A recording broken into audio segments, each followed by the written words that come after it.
physicians in academic medicine nationally.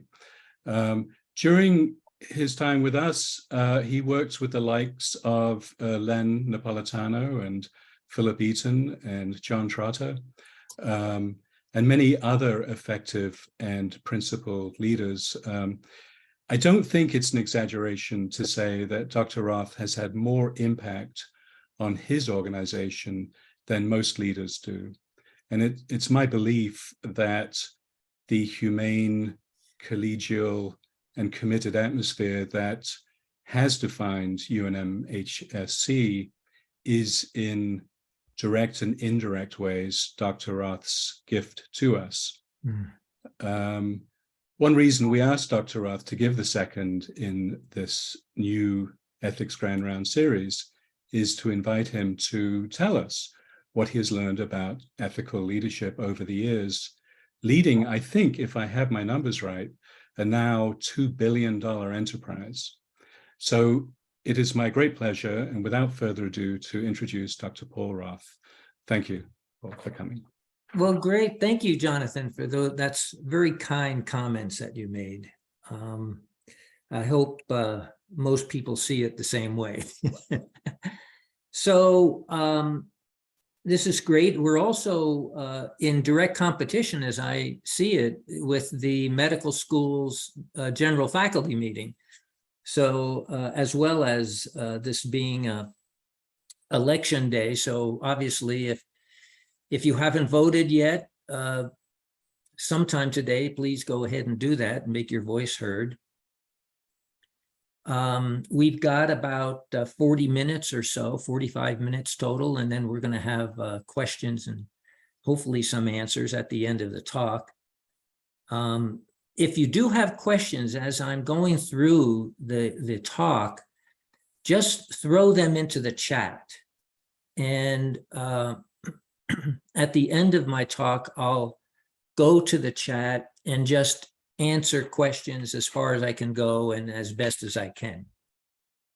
So and I see a lot of familiar names and faces and some new names and faces. So welcome everybody. It's great to see you. Some of you see you again.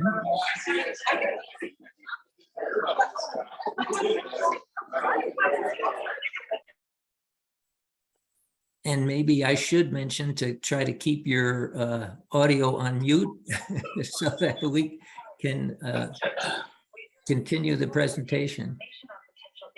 So let's see, is everybody else hearing? Can I just interrupt? I'm going to ask Mona if you can mute the windows that are not muted. Yes, I'm on it. Thank you. Oh, thank you, Ramona. So anyhow, for those of you who just joined out of curiosity, I'm sure some of you are joining because you're in a leadership role or you have aspirations to go into a leadership role, or you just didn't have anything else to do and you're kind of bored and you just wanted to tune in for a few minutes. If that's the case for any of those, I'll try not to let you down and have a productive next hour. So let me share my screen. Let's see here. I'll make sure. So does everybody, can everybody see that? Pretty well. Okay, great. Good. So let's see. Now I need to figure out how to move the slides. No, there we go. All right. So briefly, what I'm going to try to go through is to demonstrate certain types of leaders that are very popular in our history across the globe, and maybe talk a little bit about what made them very famous leaders, maybe discuss right after that different types of leadership styles. But for the most part, those kinds of things you can read about in any kind of a textbook, or if you go to a leadership conference, they'll talk about leadership styles and different types of leaders But what I was asked, what Jonathan really asked me to do was to share my personal story. And really, that's about the only thing I can talk about with any degree of authority. It's my own personal experience and those kinds of things that I had learned early on in my life, and that I carried with me into my various leadership roles. And then the things that I discovered along the way and that I'd like to share with you, and hopefully would have some meaning for some of you at least. And then I'd like to end it with what I called guiding principles, things that I tried to remember and stayed true with as I would have to make decisions at various levels of the institution, and particularly in times when I needed to resolve conflicts and so forth. So how would any of us describe a great leader? And I think these kinds of characteristics, someone who is very, very bold in their style, charismatic, someone who has a clear vision and can effectively and dramatically sometimes communicate that vision with people who are there, who follow them, and who exhibits power and is a powerful person. These could be either famous people or even infamous leaders. So they could be religious leaders. It could be activists, even business leaders, great Native American leaders, even cult leaders, people that we wouldn't necessarily describe as being good, but nevertheless were famous or infamous.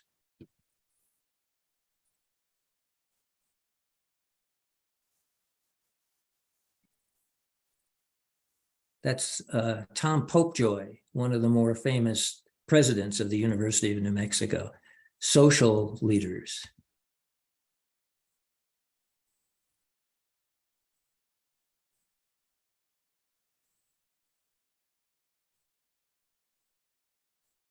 Military leaders. So there's a description that's often referred to when describing what a classic great leader is. And it's someone who can inspire and motivate others even when things look hopeless.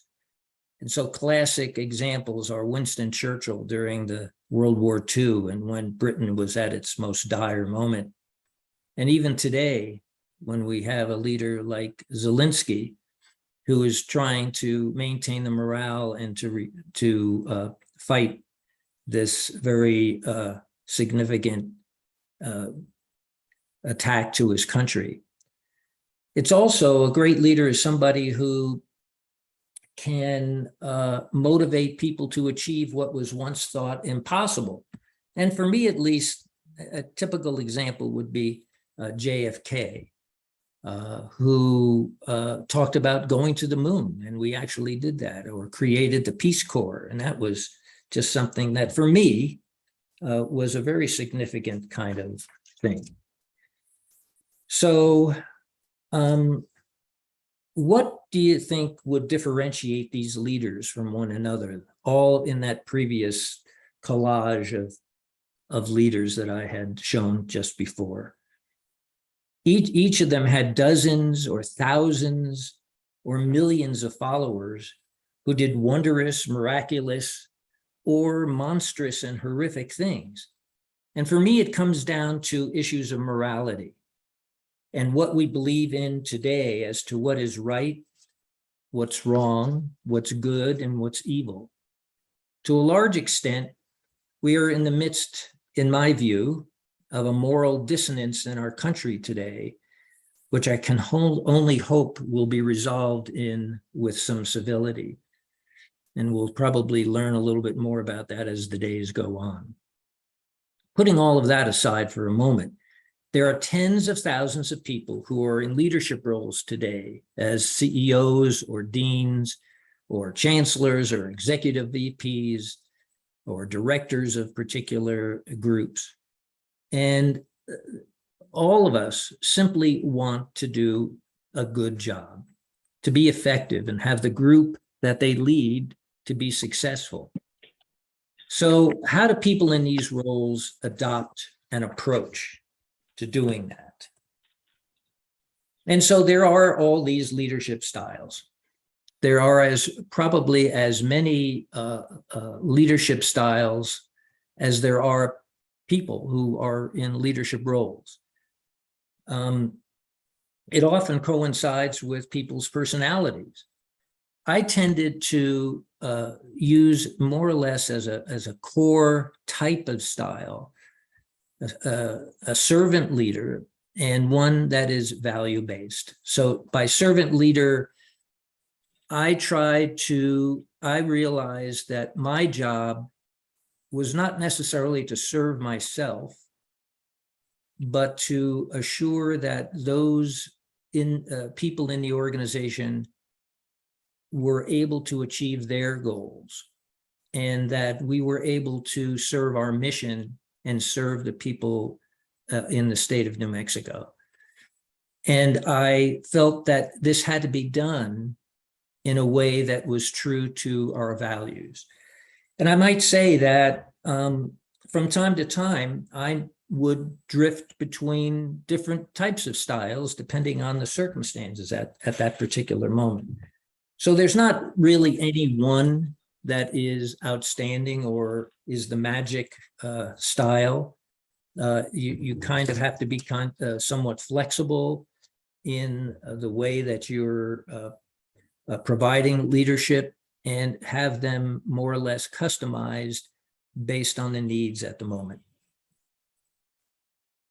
So for today, I'm not going to be talking about what makes up a great CEO, business leader, or a religious leader, or a political boss. I'm just going to be confining my comments to healthcare and academic health care in particular, and it's really my story, and that's the only way I think I can, with any degree of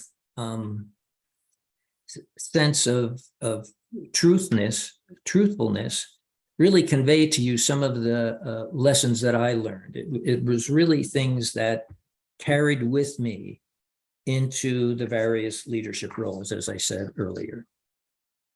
So our individual life experiences become incorporated into who we ultimately become. And it determines how we view the world, why we make certain decisions the way that we do, and the choices that we make. And we bring all these experiences with us into whatever role that we are at that moment.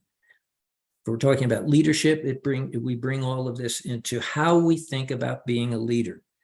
We bring it into our marriages or relationships, into being a father or mother or just a friend.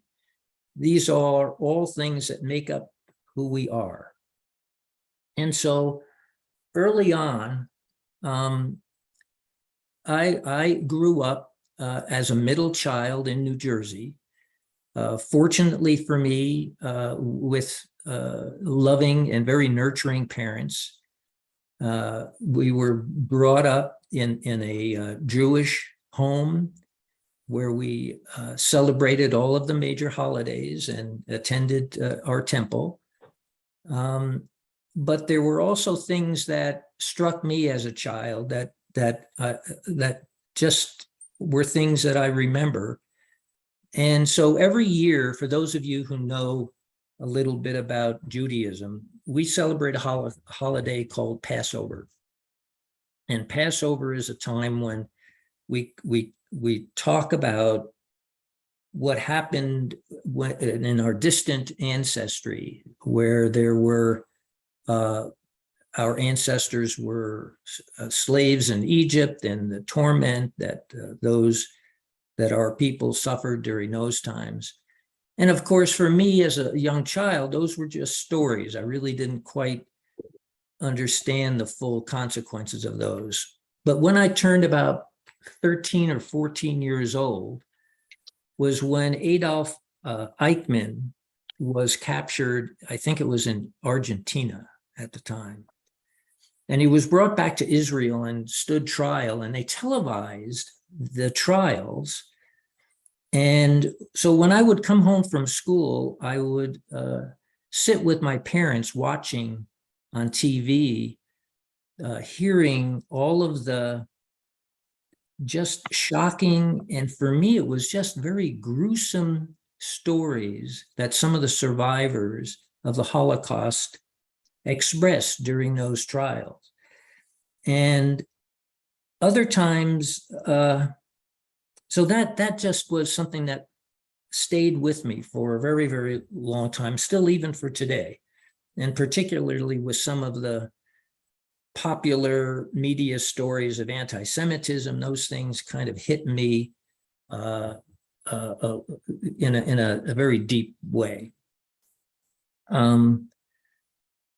Aside from that, my dad was in a business, and he was a salesman initially, and used to sell life insurance. He sold welding supplies. He traveled all over the eastern seaboard to do his sales. And eventually, though, he settled down and created an advertising business, and he was grooming me to be go into business with him. And so I learned a lot about contracts, about selling advertising. I would knock on the doors of the small towns in New Jersey, asking the different business owners if they'd like to purchase advertising. And it was actually something that I very much enjoyed. But as I continued to get a little bit older, I realized that biology was something that was particularly interesting, and obviously decided to go into medicine. So not only these things that I've just talked about, but I'm sure there were millions of other things in my life, just as there have been in each of your lives, that made you who you are and allowed you to see the world in the way that you're seeing the world. And sometimes those things are so dominant that they can either create a strong personality and strong views on certain issues, or they can create some disharmony within you and create some neuroses. And of course, that's why Dr. Bolton stays so busy all the time, along with his colleagues, is that we all have those kinds of things. So whatever was the different magic soup that influenced me, that got me through college and eventually interested in medicine, is obviously not terribly clear, but I know what motivated me initially for why I wanted to go into medicine. And I think I have some common ground with most of you who are listening here. I wanted to help those who were in distress. I also had this sense of wanting to rescue. I'm not exactly sure where that came from, but that was a strong part of my motive for going into medicine. The idea of healing somebody, reducing their suffering. And at the same time, I really enjoyed science and I really enjoyed business. And I thought that I could bring both of those ideas into how I conducted myself in a clinical practice. So what was my specific leadership path? It was interesting that even while I was in my family medicine residency in my second year, I had started 2 companies, along with a friend of mine who became my business partner. And in that setting, I learned about more around basic financing, some personnel, HR issues, other kinds of transaction and contracts. Eventually, though, right after my residency, I sold the businesses so I could join the faculty full-time. And as I continued as a junior faculty member, there would be opportunities that would pop up.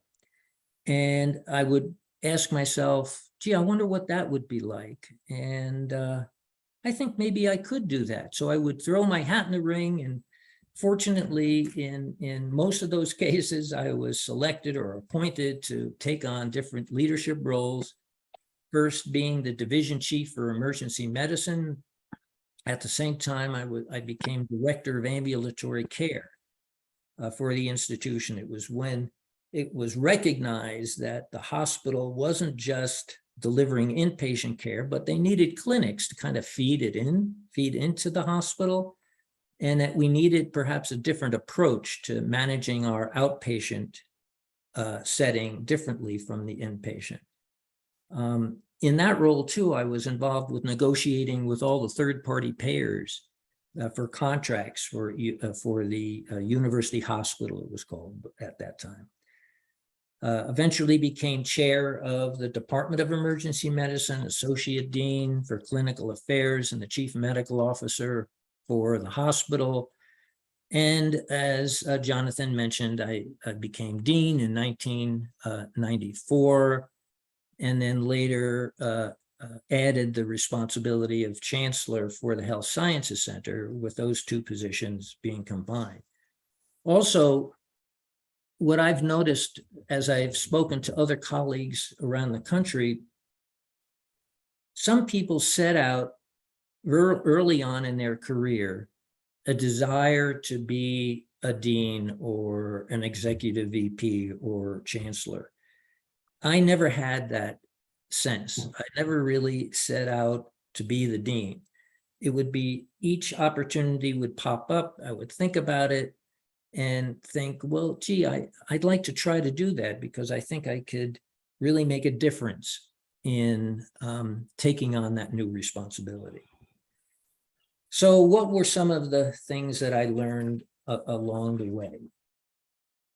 And this is not in any particular order, but what I noticed was that opinions about whether I was doing a good job or a bad job depended on your perspective.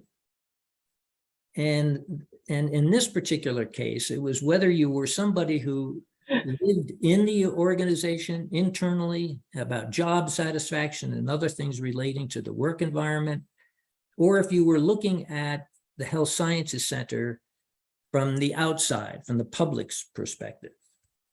So for the internal, we learned about this particular theory that was developed by a business professor out of Harvard, and his name was Frederick Hertzberg. And it was a two-factor theory. And I don't know if too many of you were aware of this, but we used it in developing a lot of our compensation planning and trying to think about the way that we wanted to create a kind of more productive work environment. So there were two groups of factors that we learned, that one set that really, if present, created dissatisfaction. So if the working conditions are terrible, if you don't get along with your coworkers, if the policies of the institution are very onerous and restrictive, you hated your supervisor, and the salaries were terrible. If those were present, the likelihood would be that people working in that institution would be very dissatisfied. What was interesting, though, is that if you corrected those factors, it wouldn't necessarily mean that people would be feeling more satisfied. They would just be feeling less dissatisfied. Those factors that actually created satisfaction were a sense of achievement, to receive personal recognition when you were doing a good job, the opportunity to have more responsibility, the work itself, the meaningfulness of the work itself, and an opportunity for personal growth and advancement. So we really took a lot of these principles and tried to create an environment that was responsive to this two-factor theory. And I guess one of my greatest regrets was that I wasn't able to do more in correcting the general working conditions at the Health Sciences Center. That the work is still just overwhelmingly stressful and very, very difficult. And I also regret that we weren't able to improve the salaries at the level that I felt, and we all felt, that our faculty and staff deserved. Nevertheless, we tried as best we could. And so I focused very much on the meaningfulness of the work that we did. And so when I would do town halls, when I would talk about our priorities as an institution, it would always refer back to our mission, our purpose of who we are and what we do to serve the state of New Mexico. But if you were looking at what I was doing as the leader of the Health Sciences Center and the whole Health Sciences Center from the outside, from the public's perspective, it would be a whole bunch of different things. So it was important for us to make sure that the public felt really good about the Health Sciences Center and UNM hospitals. And the reason was that we had to go back to the voters every several years, both in Sandoval County and Bernalillo County, so that we would get a mill levy bond passed that went to support the general operations of both of those hospitals for UNM hospitals and SRMC. We also needed to be sure that constituents of legislators would feed in positive comments about us when it would come time for us to request GO bonds from the state. And obviously, when I would go to Santa Fe, it was important that we maintain very good relationships with the governor, with the legislature, and the kinds of things that legislators would respond to and would tell me pretty frequently were the number of complaints that they received, whether constituents, family members, sons and daughters would be admitted into one of our colleges, particularly the medical school. I would get many phone calls about, well, what's wrong with you? Why didn't you accept this particular person into your medical school? And an overwhelming number of comments related to access to care. Everyone felt that the care that people receive at UNM health system was excellent. It just took forever to get in. And of course, the governor would often give me a phone call saying, well, you know, I brought my mother in and the bathrooms were in terrible situation. And, you know, you really need to do a better job on making sure your bathrooms are clean. So the external and public views were often very, very different. And so in the leadership role, I had to be aware of both perspectives of what would make in other people's eyes a good institution, and whether I was particularly doing a good or bad job. Different issue, the Peter Principle. So I'm sure that most of you know what the Peter Principle is. And when I first started, even as a junior faculty member, I recognized that particularly in academics, this particular notion really ran rampant. And it's probably less so in the more recent times, probably in the last 10, 15 years. There's been more emphasis on people rising to director or leadership roles who have some knowledge of what that means.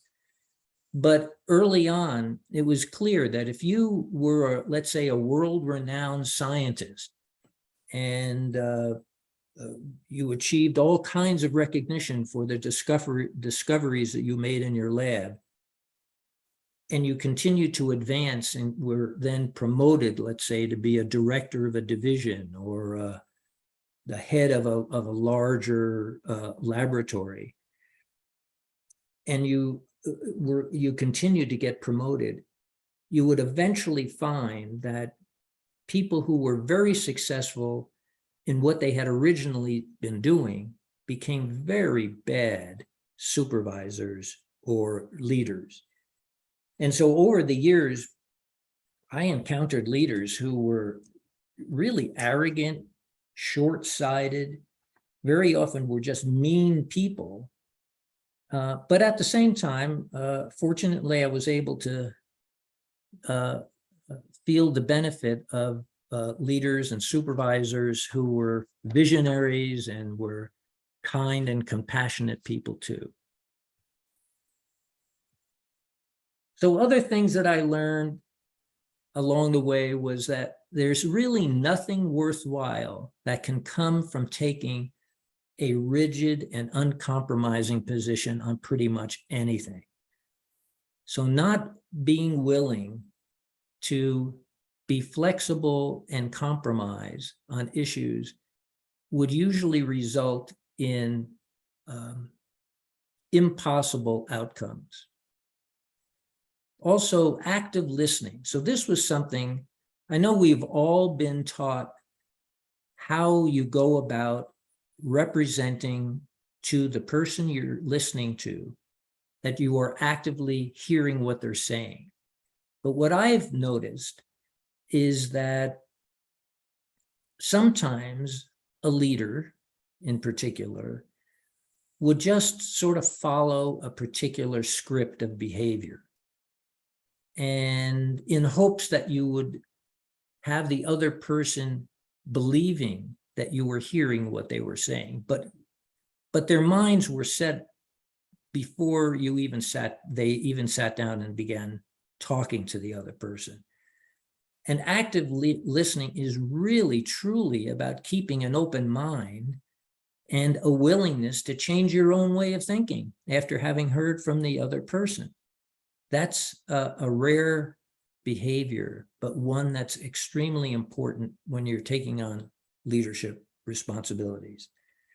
Also, if you want to be a successful leader, try to keep a group of trusted advisors around you who are smarter than you in their particular areas and will tell you the truth. I can't tell you how many times I thought I had a really great idea and was prepared to do something with that idea, only to have people around me telling me that's the most ridiculous thing that you could ever possibly do. And so creating an environment where there are people that feel safe to tell you, to give you their opinion about various issues, about what you're doing, is absolutely critical. Unfortunately, there are many situations where leaders can be so intimidating and therefore creating an atmosphere of fear where all they have are people around them that are yes people, that would feel very, it would be impossible for them to feel comfortable really telling the leader what they really thought.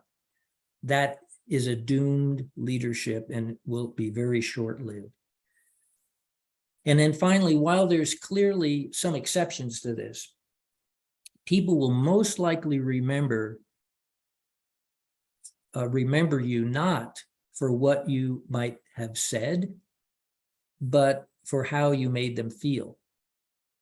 You carry that sense of feeling about what it meant to be in that organization, to be with that leader, very few times based on what the leader has promised to do, but more what they've done and how they made you feel. So, building on my particular life experiences, and so I'm just sharing, all these things are my feelings. They're not textbook principles. They're not, things that you would pick up in a conference and they would become essential magic things that if you followed these things, you would therefore be a great leader. I'm just sharing my personal story with you and my personal life experiences, hopefully in a way that you can either contrast them with your own and develop. You all will be developing your own way of doing things. This was just my particular way and my experiences. So based on my experiences and the things I learned along the way, I set up a number of guiding principles that helped me work through a number of difficult situations. And while there were a number of them, I'll share just three that I thought was the most important for me. So the first one, when I had to make certain decisions about supporting new projects or new initiatives, I would first ask myself these three questions. Should I do it? Can I do it? And then eventually, will I do it? So what do I mean by should I do it? The should I do it is like the superego. It's based on the values of the organization, the values of our profession, our mission as an institution, and also this all comes together in the form of a strategic plan. So what are, and I know that most of you are aware of the values, the ethical foundation of medicine, but it bears repeating. So patient autonomy, that's remembering that a patient has the right to accept or refuse what we recommend to them, and only after they've been properly informed. This derives from the patient's right of self-determination. Beneficence, we as physicians and clinicians should always make our professional recommendations with the patient's best interest in mind. And factors such as the patient's ability to pay, their socioeconomic status, race, their gender or gender identity should never factor into what we recommend to our patients. Non-malfeasance, that's just a fancy way of stating the old Latin adage, primum non nocere, which is first do no harm. Justice, this relates to questions involving health policy and the need to promote fairness and equity. And more recently, we've talked about concerns around structural racism and to be able to effectively address those unfortunate realities. Dignity, this describes the way in which we relate to our colleagues as well as our patients. And then finally, truthfulness and honesty. And that goes without saying. It's kind of fundamental to everything we do, both as physicians and human beings. And over the last couple of years, I added another foundational ethic, and that's altruism. When I think about what our healthcare providers, our clinicians, our nurses, our PAs, faculty, staff have done during the pandemic, where they would show up and take care of patients, knowing that, and this was particularly true early on when we had no idea how COVID was transmitted, all we knew was that there were just hundreds, thousands of people in our own institution that were getting sick. So our faculty and staff who came to work took care of our patients, knowing that they would be exposed to a deadly virus, were examples of what constitutes altruism. When you place the needs, in this case, the needs of our patients above those of our own. So these foundational ethics in medicine really became a touchstone, a constant touchstone for me that helped me through some difficult decision-making in my career, at least. So it also includes a mission. And so the Health Sciences Center has a mission, and each college within the Health Sciences Center has their own unique mission. This is the School of Medicine's mission, educating and increasing the diversity of health professionals, leaders, and scientists, providing outstanding and compassionate medical care, advocating for the health of all New Mexicans, and pursuing new knowledge and excellence of practice. This essentially states what our purpose is. And there is harmony between the different colleges within the Health Sciences Center.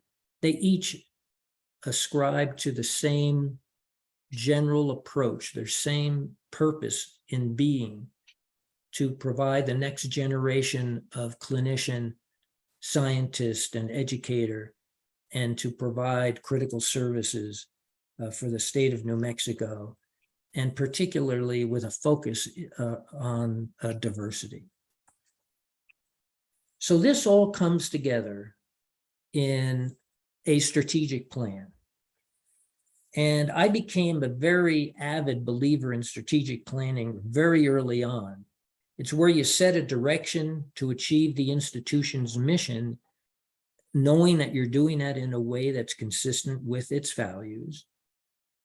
And much to the chagrin of many folks during the time I was in, particularly the dean position, I would require annual retreats, and I would have all the leadership present, and I'd have faculty and staff representatives, and we would sit down and review our rolling 5-year strategic plan. And based on, as you all know, a rapidly changing environment in healthcare, we would go back and readjust our direction, our specific objectives, maybe the timeline associated with achieving certain goals. And we were able to stay on track and accomplish much more by being consistent in our approach to our priorities, I think, than if we had not continued to emphasize strategic planning. And getting everyone together, as we all know, we've lost over the last few years, that advantage of being together in person. And so having these retreats also helps strengthen the bonds in the relationships of all of our leaders. It's good to know the people that you work with. So when there's disagreements or conflicts, it's just easier to sit down and have that conversation with someone if you know them. It would also be a great way for me to set priorities and to go to the state legislature asking for funding. And so we would annually go through our strategic plan. We would identify a group of top priorities, and they would constitute the game plan for seeking support from the legislature, and with the governor's approval, funding for a number of initiatives that has helped us grow and better achieve our purpose, our mission. And I too I'm still working part-time as a mentor in the learning communities. And when I come to work and I see the cranes and see the new hospital coming up out of the ground, it's very exhilarating for me, particularly knowing the somewhat difficult course it took for that particular project to happen. So finally, I would ask, can I? And so this is just a practical question. Do we have the necessary human resources, both quantitatively or qualitatively? Most of these initiatives would require degrees of expertise. And do we have the funding necessary to sustain the project and move forward? And then finally, will I? So the initiative may be exactly what we should be doing. And we might even have all the resources necessary to make it happen. But maybe there's not enough support internally to start the initiative. It may be that other things around us are such that this would be a bad time to actually begin an initiative of a particular type. And I remember many times when we would be prepared to spend a lot of money doing certain things at exactly the same time the state perhaps would be looking at all of our reserves and be very interested in having us share our resources with the state.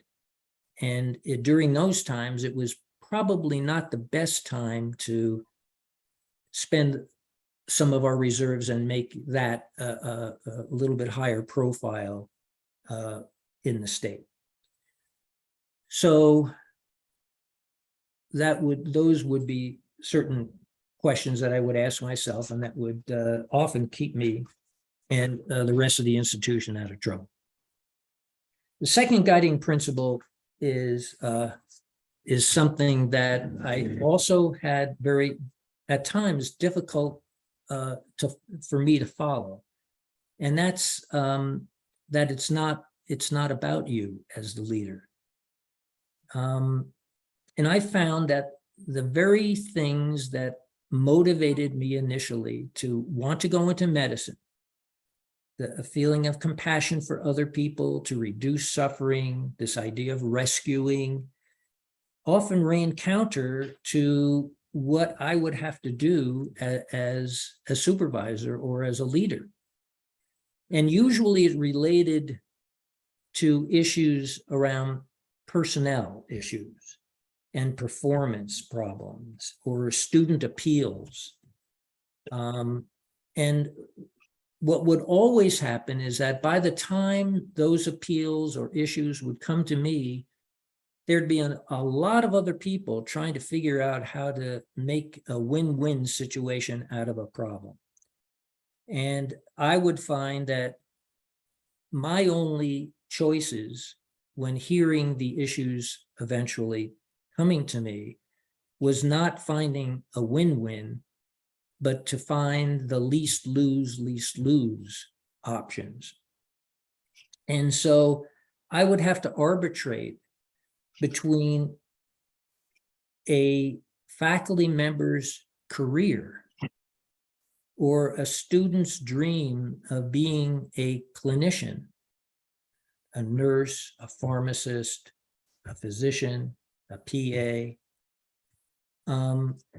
And sometimes I yielded when I knew probably I shouldn't have, and I learned to regret that.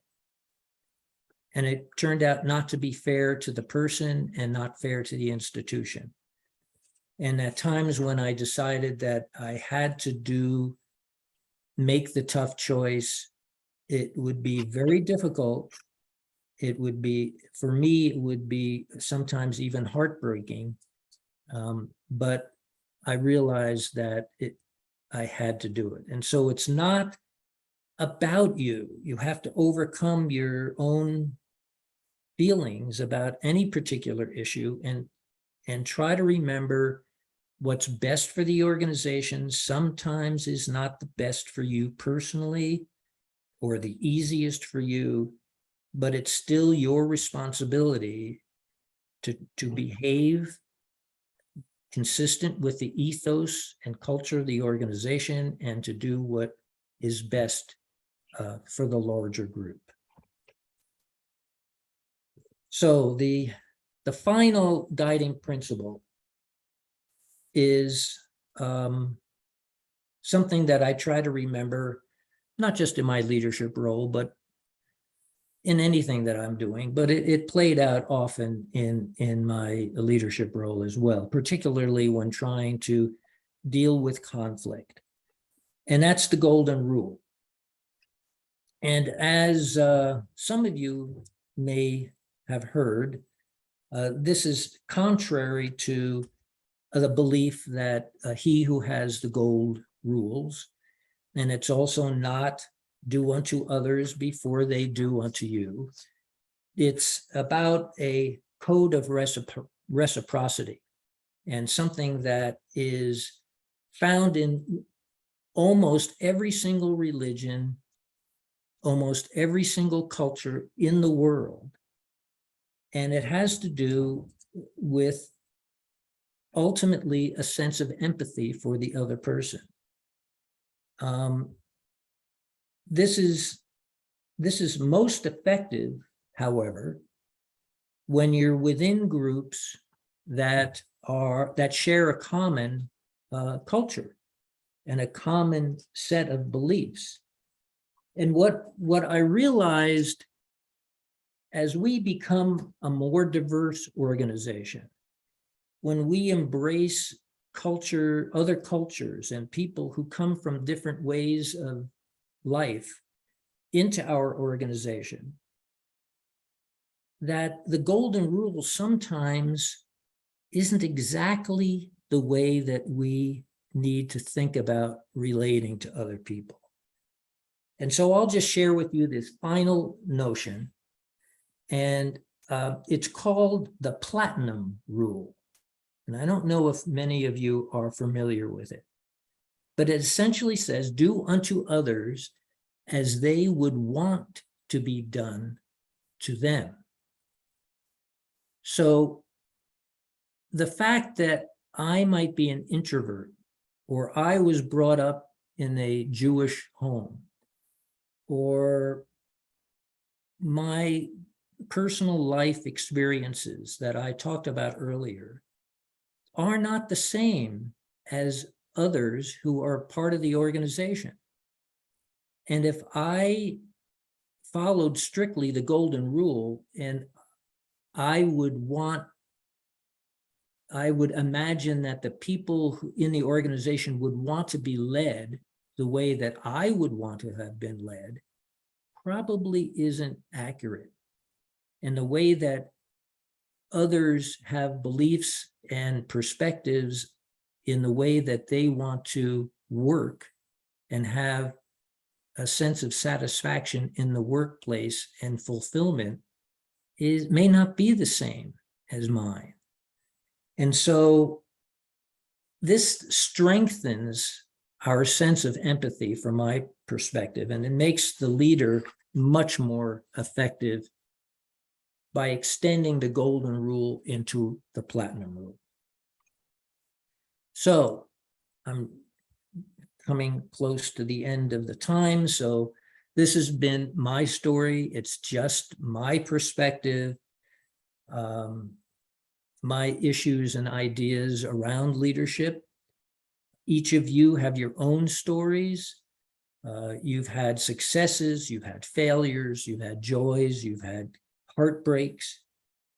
And if you decide to take on a leadership role or advance in your current leadership role, or just trying to be an active and productive member of your team, try to begin with having insight into your own strengths and flaws first, and then go on to try to make a difference in the lives of those that you lead and for those that we serve. So that brings us to the end of my presentation. For those of you who joined out of curiosity, I hope it's been at least partially satisfying. And for those of you who have future aspirations, I hope this has been helpful. And for those of you who were just bored and had nothing else to do, I hope I allowed you to pass your time a little easier. So, questions? And I will stop sharing and go to the chat. Let's see, chat. Okay. Dr. Roth, thank you so much for that. And I think we got a sense of how you as a leader make people feel. And I think that is that came through today, and it will be what is remembered beyond the words and beyond the concepts. But I think I'm very grateful for that. And we are at the end of the hour. We can certainly stay longer, but for people who have to leave, that would be fine. But we can stay online if Dr. Roth can stay online. So please, if you have any comments or questions. How much more time do we have, Jonathan? We're at 1 o'clock, so it is okay. the end. But I have a question. Can Hi, you hear me? Loretta. Hi, Paul. Getting used to the beard. Oh, You look great. You sound great, Oh, but thanks. the beard, yeah, it's sort of is different for sure. Yeah. So just a question. After so many years of working so hard and doing so much, what's it like in semi-retirement? What are you doing with your time and your mind? Tell us a little about that. Well, it's recognizing that it is at the top of the hour, so I'm not going to be able to go into great detail, but I'm still trying to get used to it.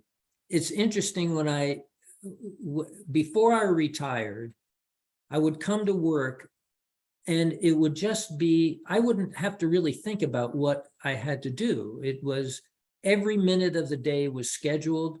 It was, we were prepared for every meeting, lots of people working together as a team, and it was just a constant motion. After retirement, I would have hours where I didn't know what to do, and it was very frustrating. I did, as I mentioned earlier, I am working quarter time as a mentor in the learning communities. And I'm finding that to be so satisfying that it has, I've shifted a lot of my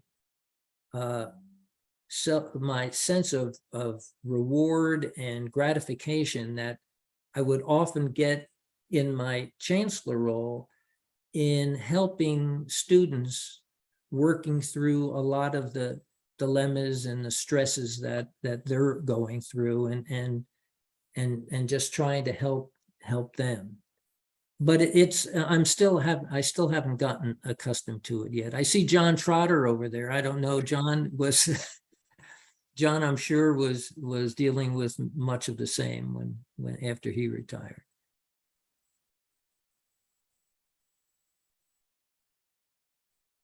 If I remember, I think John has retired 3 times. So. Well, I'm not going to keep everybody anymore. I appreciate, Jonathan, you asking me to share some of my personal thoughts around leadership, and I appreciated all of you who have attended.